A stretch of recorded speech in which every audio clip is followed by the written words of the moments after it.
Thanks so much for having me here today, and welcome to the Scientific Method, Security Chaos Experimentation, and Attacker Math.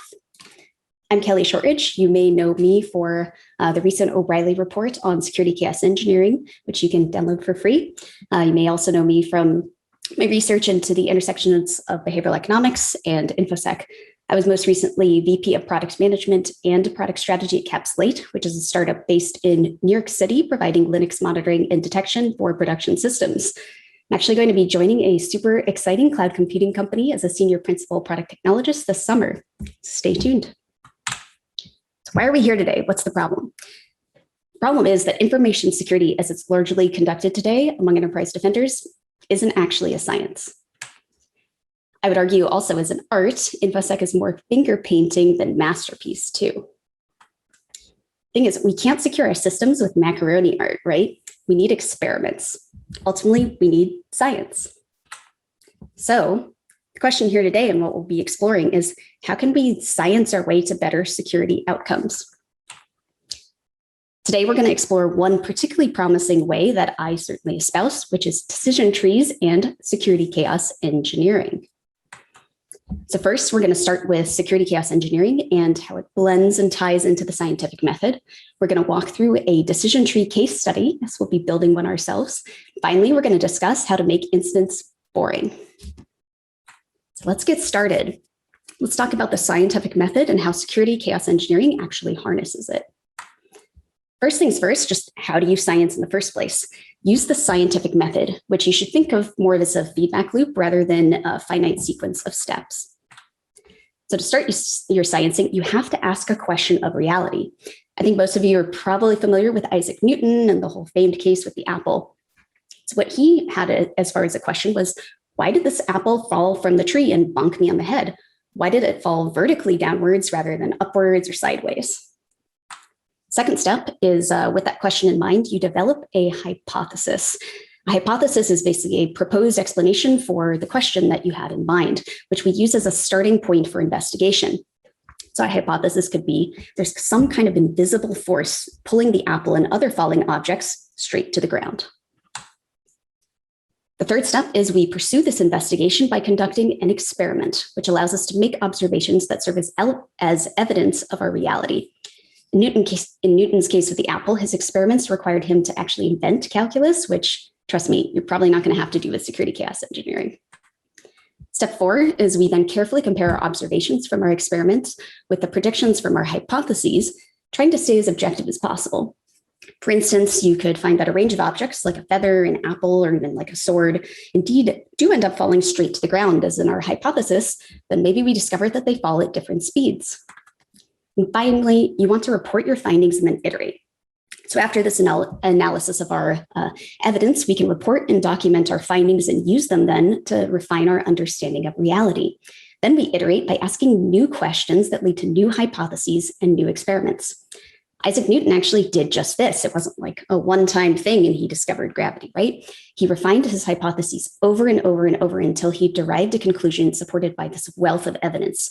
And that led to his universal law of gravitation. So this process really is rightfully revered across scientific disciplines because it keeps you honest and also in the mindset of continually revising your knowledge of reality. So we should probably be doing it too, right? And we should. So security chaos engineering, which is also referred to as SCE, applies the scientific method to infosec. It's a really kind of TLDR way to think about it. Understanding how our systems are behaving drives good system security, and it's really difficult to actually drive those outcomes without this understanding. Security chaos engineering creates a learning culture with planned empirical experimentation, just like really any other type of science. One of the kind of like uncomfortable truths for some people about security chaos engineering is that you intentionally introduce failure because it helps you uncover the system reality. Failure feels scary for a lot of people, but that's the only way you can uncover the truth ultimately. Of course, we're talking about experiments already, but those come after hypotheses. So how do we develop those? We have to make assumptions about our reality to inform our experiments, in this case, our security reality. And thinking about kind of the infosec reality, it involves attackers and defenders. It's ultimately like a conflict scenario drawing on game theory lingo. And in conflict scenarios, no matter the type, we have to make assumptions about our adversaries because they're a core part of our reality. Turns out humans are pretty bad at this. We're pretty bad at understanding kind of like our opponent's perspective. However, decision trees actually are a kind of like novel device studied in the behavioral game theory world that help humans improve assumptions via what's known as belief prompting. Seen some of my other talks, you're already familiar with this, but belief prompting is a tactic from the realm of behavioral game theory to foster strategic thinking, not kind of ad hoc thinking that we're used to in infosec, by encouraging people in any sort of competitive setting, including like attackers and defenders, to state their beliefs about their opponent's likely actions. And the experimental evidence from a bunch of different studies suggests that by thinking about how your opponent will respond to whatever move you're about to make, you're actually going to make a significantly savvier choice and more rational choice. Decision trees help you visualize and articulate exactly this line of thinking. They're kind of like the visual counterpart to belief prompting. In infosec, decision trees help us navigate attacker math. So what's attacker math? Just like any other project, an attack campaign is expected to generate a positive return on investment. And this attacker ROI is colloquially referred to as attacker math. So as Phil Venables sagaciously stated all the way back in 2014, attackers have bosses and budgets too. A lot of times it is like a 9-to-5 sort of job for these people. So understanding the attacker math related to your individual systems and services is absolutely invaluable in helping you prioritize what security controls you need to implement and what your security strategy ultimately should be in the first place. So in the context of security chaos engineering, attacker math additionally provides a blueprint for the types of experiments that we should be conducting in our systems. So when you think through kind of like the highest ROI options for the attacker, you're discovering which actions they're more likely to take. And thus you illuminate the types of failure that you should inject into your systems, vis-a-vis experiments to test your hypotheses and test your assumptions about your system's resilience. So what are we building towards? This is actually an example of a decision tree that I have in a recent blog post creating them with graphiz, which we're going to use today. And it looks complicated, but it's actually surprisingly straightforward to build. This is another view of it. This is how it looks in the O'Reilly ebook on security chaos engineering. So ultimately, there's flexibility in how you can make it look. We're going to get there with our own example today. So let's get started, right? Let's build one together so we can understand how it helps us generate hypotheses. So 2, let's dig into this case study on decision trees. So for a decision tree today, our reality is that the attacker's goal is running a crypto miner in one of our cloud hosted containers. So I'm aware the popular opinion is that crypto miners are mostly a nuisance, but honestly, that's wrong. They reflect remote code execution in some of your production systems, and they need to be taken way, way, way more seriously. So this really serves as a fantastic example for us of a very serious attack goal with potentially high impact in our systems. That's going to be useful for us to explore and generate some hypotheses. So the first branch of your decision tree should really reflect the lowest cost path for attackers. Like what's the easiest thing for them to do? And I like to very affectionately call this the YOLOsec branch, since it usually involves the attacker taking advantage of some sort of like lack of defense or some sort of like careless implementation of a system, hence the yellow part. So skidiots, as one of my friends calls them, and professional attackers alike will absolutely try something like Shodan or port scanning if it works. I think, it's always about working smarter, not harder. So lazy can be actually super smart. So the YOLOsec action, or really, I guess it's technically an inaction here, is leaving your Docker socket publicly exposed. You kind of have to be, in a certain sense, like huffing glue for that to happen. But in any case, that's decidedly YOLOsec here. And another form of YOLOsec could actually be exposing your Kubernetes socket. That could also be discovered through Shodan or port scanning, since an orchestrator is actually a very tempting way for attackers to access the underlying host. We're not going to cover the orchestrator branch today for simplicity's sake, but keep that in mind. So, okay, we have YOLOsec. Attackers are going to take advantage of that.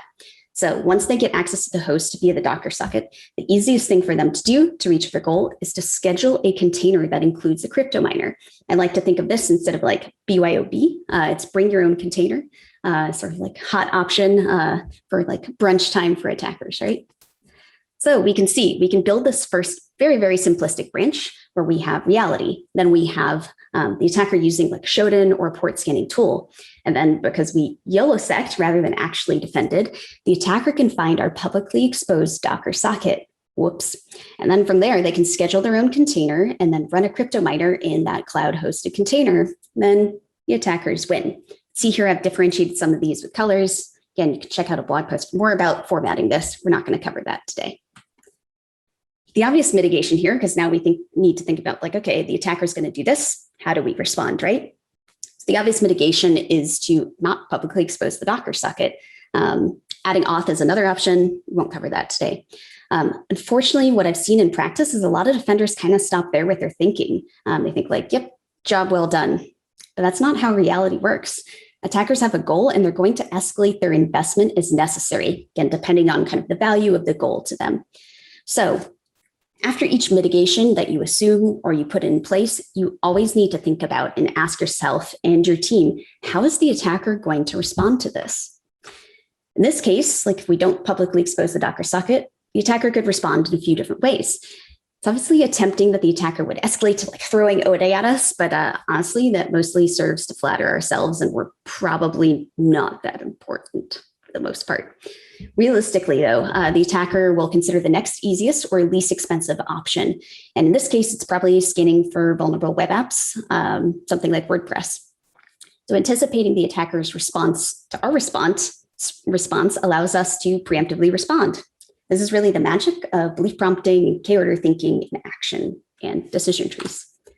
So we now have that first YOLOsec branch that's accompanied now by the second branch, where we have our first mitigation, not exposing the Docker sockets, kind of the flow from there. So you can see we've introduced this new subpath due to the mitigation. And because we anticipate the attacker will scan for vulnerable web apps next, we can perform vuln scanning during software development. That's another mitigation. Of course, it's safe to say that not all bugs will be caught before software is deployed to prod, so a WAF can generally catch exploitation of known vulnerabilities. So we put that in this branch as well. Again, of course, the game doesn't end here. We have to consider how the attacker is likely to respond to all of this too, even when they encounter a seeming dead end. In this case, they may switch tactics and venture onto a new branch, like trying to find our cloud keys in public repositories. So to make things a little simpler, you can see I've outlined here in this kind of like teal color.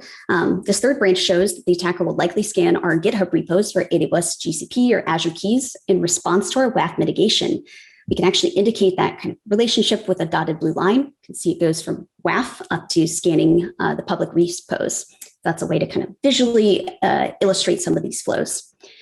So once they get those cloud keys, that allows them to authenticate into the hosted container service, which then lets them schedule a container with a crypto miner and win again. So with this assumption of our adversary's behavior in hand, we can think of ways to block off their moves and anticipate their alternative tactics too. In this case, scanning our code repos for things that look like keys ourselves is really useful, as is something like key rotation or IAM roles that ensure that keys, even if they're compromised, only allow for limited access. It is the whole least privilege thing that we've talked about for like 20 or more years. Also, as I mentioned in my 2019 Black Hat talk with Dr. Nicole Forsgren, billing alerts actually can be a surprising source of security signal. They can actually help tip us off to the fact that, let's say, an attacker is scheduling a ton of their own containers via auto-scaling. So see, we are getting a little more complex here. You can see in teal, this new resulting flow in action. You can even make some lines to mitigations, like here with key rotation dotted, if that's a mitigation that you think would work, but maybe you haven't implemented yet to be able to see your options. The beauty here is also thinking through all the mitigations for a particular attacker move can actually help you kind of compare the costs relative to what should be probably a very similar benefit. Of course, this kind of picture we have here is actually assuming a pretty rosy view of reality in which our mitigations work as anticipated, which is frankly counter to most complex system thinking, which says that failure is inevitable. Realistically, like an attacker authenticating to the hosted container service will actually want more bang for their buck given all the effort they've put in. So this is a really important point when you're building your decision trees. We have to think about what's going to allow for greater ongoing value, because that's how the attacker is going to think, not just short-term realization of the goal too. Doesn't mean that attackers are unlike a lot of humans, and they can absolutely be myopic and kind of short-term oriented, but we need to think about all of their potential options. In the case of a crypto miner, the ideal scenario for the attacker is being able to run the crypto miner basically 24/7 and persist across restarts too. So even if you don't have anything creative to do in infrastructure today as an attacker, there's actually a financial incentive to keep the command and control running. Generally, attackers are going to want to monetize their persistence, not just like leave it there, especially in cases where an organized criminal group is frequently called upon by their local nation state, who's like, hello, knock, knock. Please hand over whatever access you have to a target organization. Otherwise, we're going to break your knees, something like that, right? So how can the attacker get to these sorts of requirements and achieve them? Privileged container is one potential answer for the attacker. Generally, a regular container is trapped within resource limits, though of course the attacker could escape resource limits through auto-scaling. Let's talk for another time. So today we're going to think of it really as a privileged container offers a few key benefits for attackers over the regular container, specifically that they can use the privileged capabilities to escape out of the container. This helps the attacker avoid any container monitoring systems and the risk of the container being killed or restarted too. So if the attacker needs to maintain access to the targeted organization for use later, the privileged container helps them maintain that access, and it can also actually serve as a canary for whether or not they're being detected and whether or not it's kind of this good like resting point.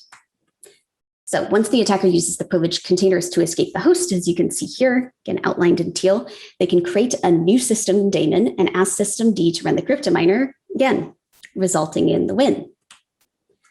Obviously, we're not going to just roll over and play dead in response, right? We're defenders, at least we're supposed to be. So we can implement something like security policies via our orchestrator, like Kubernetes, that restrict the ability to run privileged containers. In that same 2019 Black Hat talk I mentioned, I referenced Sunil's use DIE triad, which includes immutability actually as a security property.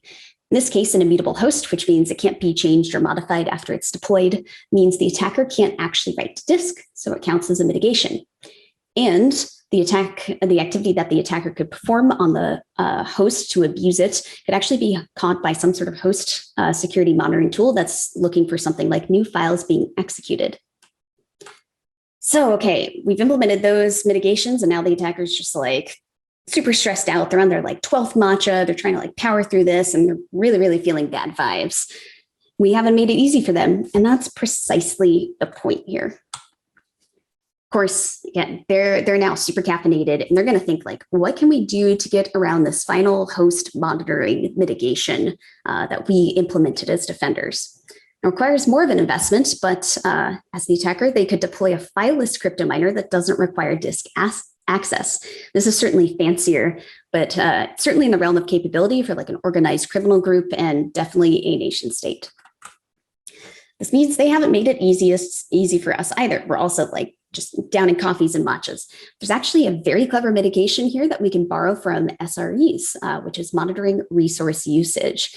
This is also why I've been proselytizing the importance of security teams caring about availability more than they currently do. Remember, it's part of the original CIA triad, since availability signals actually are a really good indicator that something's amiss security-wise. They shouldn't just be considered like ops concerns or SRE concerns.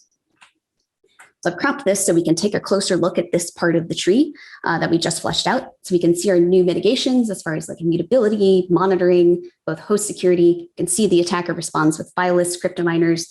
Then we show resource usage monitoring.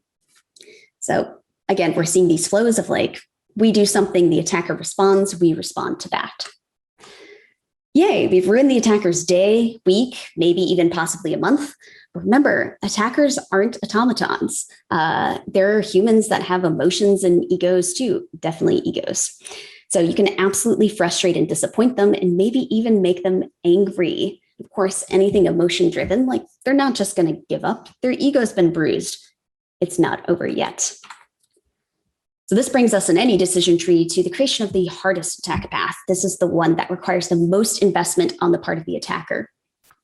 realistically, for most organizations, this branch is largely going to be out of your control. And until you've invested in mitigations for the easier branches in your decision tree, it's honestly like a huge, just like colossal waste of time and budget to implement mitigations for it, even if it feels cool to do it, right? I usually call this hardest cost branch the ODE branch, like ODE all the way down, like ODE chains, Kobeck style. Though it could include things like upstream backdoors in your supply chain, physically local side channel attacks in data centers, compromising AWS or GCP's control plane, and so forth. Again, these are very expensive attacks that are probably things you just shouldn't worry about until you've covered literally everything else. So in our case, attackers out for blood. They want to own all of our cloud now. So we need to really brainstorm what's the most ruthless attack scenario that they'll come up with for them to own all of our cloud. Naturally, it's a maple syrup heist paired with blackmail. Of course, that's going to be the hardest cost branch, right? So step one, the attacker steals a elite amount of maple syrup. I'll leave it to y'all to decide whether that's Vermont or Canadian maple syrup. I'm staying out of that beef. Step two, the attackers break into the house or vacation home of our organization's CFO. But wait, we do have a surprise mitigation up our sleeves or out in the yard. CFO has a very good boy in their home, so the dog dutifully emits a P0 bork bork sort of alert that serves as a very fine form of intrusion detection. But we're smart attackers, right? We could anticipate this. Maybe we see through reconnaissance that the CFO maintains an Insta page with their dog, which is very cute, but also has revealed critical intelligence. So they bring a bone with them to distract the dog, so it om-noms rather than bork borks. So step four, they plant the maple syrup in the CFO's basement, which conveniently fits all of those barrels of maple syrup. Then finally, with this illicit contraband planted in the CFO's property, the attackers can now blackmail the CFO into sharing the organization's cloud owner level credentials with them. So now the attackers can just yeet around the entire cloud. So if they want to run a crypto miner, they can absolutely do so now.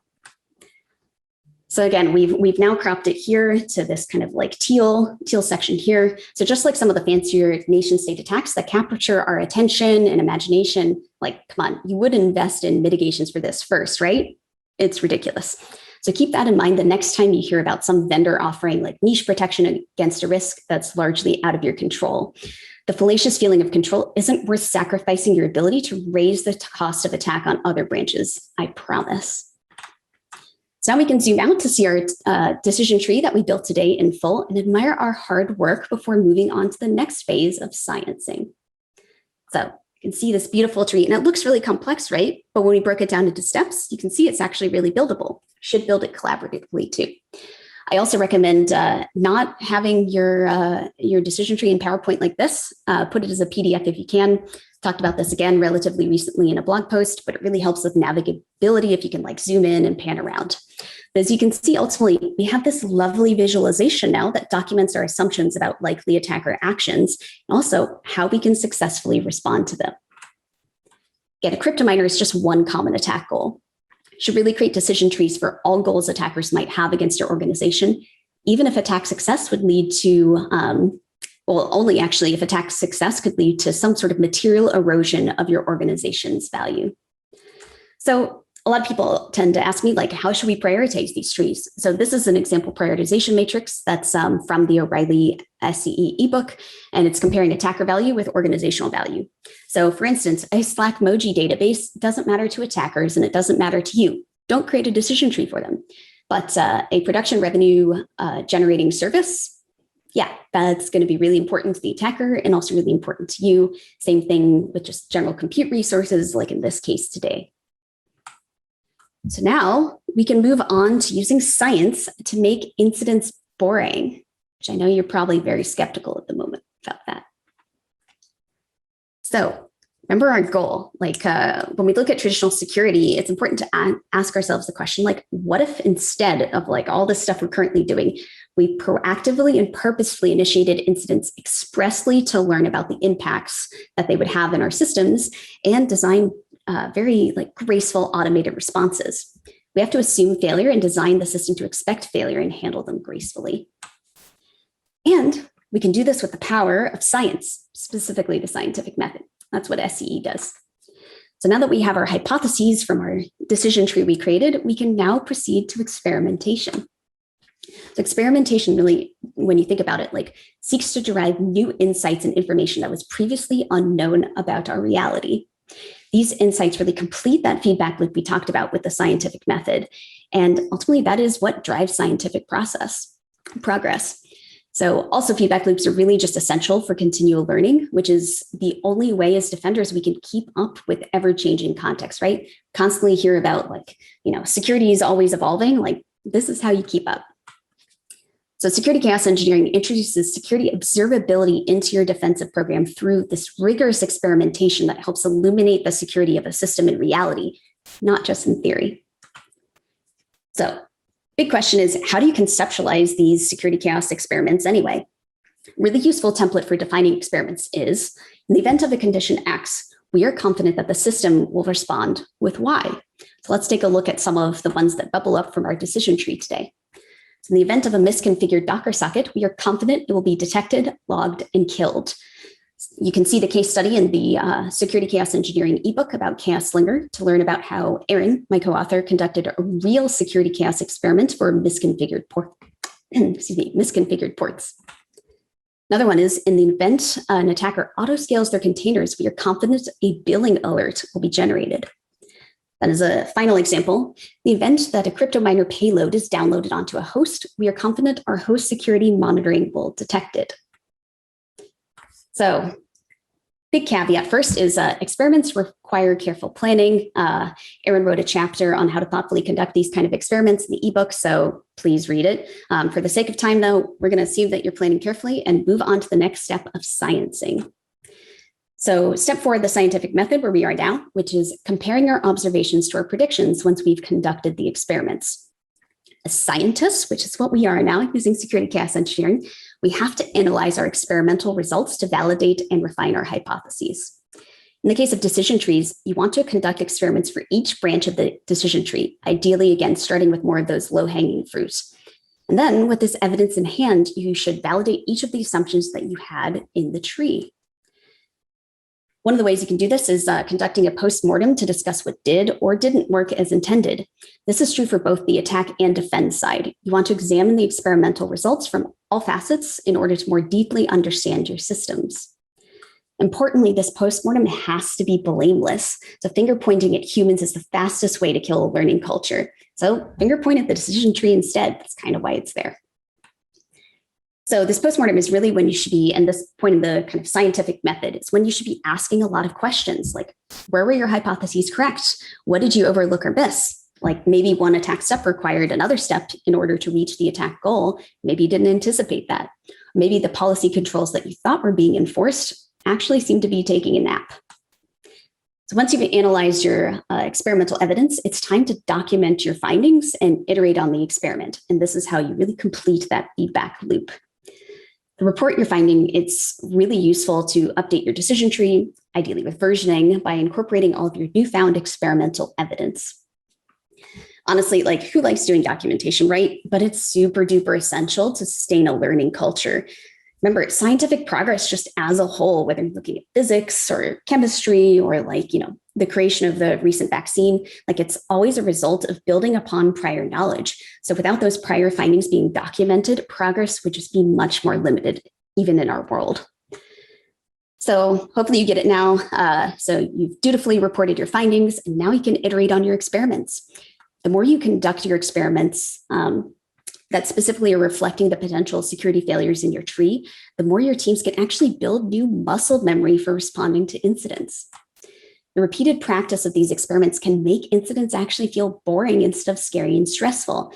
We all know how much burnout and stress plagues our industry among incident responders. So the security chaos experimentation can transform incidents into problems with known processes for solving them, which directly leads to faster and higher quality security outcomes. Defenders, somewhat ironically, often feel insecure about their ability to handle incidents, both in terms of human and systems resilience. So the repeated experimentation that's actually born from security chaos engineering can help us grow confidence in our systems resilience in the face of failure and in the resilience of our teams. So this cool collected confidence also comes from using our experimental evidence to inform refinements in our system design. That's true whether that's architecture, mitigations, processes, policies, and so forth. So if we continually experiment using decision trees as our blueprints for our hypotheses, we can continually improve our system safety instead of succumbing to cognitive bias and this frenetic whack-a-mole tactic that we've been doing for decades when designing our defensive strategy. So in conclusion, on our science journey, the scientific method is basically just super duper legit, and security chaos engineering very eagerly copies its homework. After all, the scientific method has served us well for centuries and lent us scientific discoveries beyond our wildest imaginations. Decision trees specifically help us formulate hypotheses about our security reality and begin that invaluable feedback loop. So we saw in this case study, it can serve as a blueprint for what types of experiments we want to conduct. Security chaos engineering experiments, just like other forms of scientific experiments, help us validate our hypotheses and uncover important truths. It helps us de-bias our understanding of our system safety, and we can make decisions based on evidence rather than guesswork. So with these ingredients, we can start to make incidents boring. And after enough practice, incidents can start to feel like live, wild experimentation, which is kind of cool, rather than these rare, confounding disasters. As far as how you can apply this knowledge to your jobs today, so next week, I want you to identify the 3 most relevant attack goals to your org using that matrix where it's attacker value and organizational value.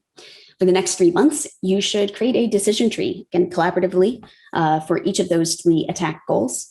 The next 6 months, you can choose a hypothesis and then plan and conduct an experiment for it. Again, start small and grow from there. So this, again, was only a surface dive into some of the stuff around security chaos engineering. So check out the O'Reilly report that I wrote with my co-author, Erin Reinhart, which is available for the lovely price of free. What could be better than that, right? So with that, thank you very much for your time and attention. And now go sow some chaos.